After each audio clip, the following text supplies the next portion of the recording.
इसका recording studio Ekangar सराय।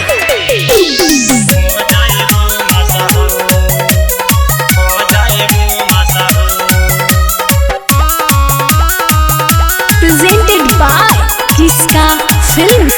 जहानावा दायोढ़नी पालिखवाला हो जाएबो मशहूर। जहानावा दायोढ़नी पालिखवाला हो जाएबो मशहूर।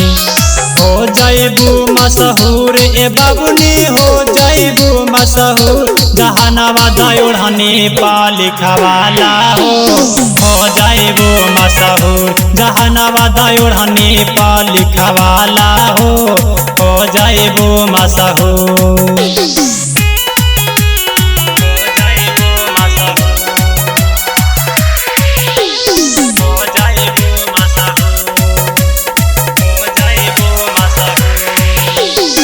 होने पर जिला जहानाबाद जांचतो हक रंगदार जिला कोई न सटतो।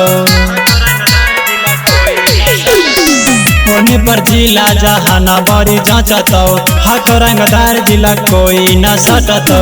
अजय में चर्चा में तू गे छौरी नाम होता दूरा दूर गे कि गाया ओढ़नी पालिखवाला हो जाएबो मशहूर।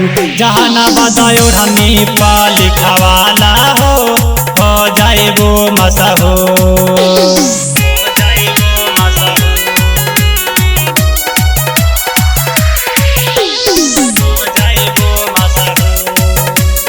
इसका रिकॉर्डिंग स्टूडियो एकंगर सराय। कहियो छौरी सच बात गे कोई न तोरा लगा पैतो हाथ गे।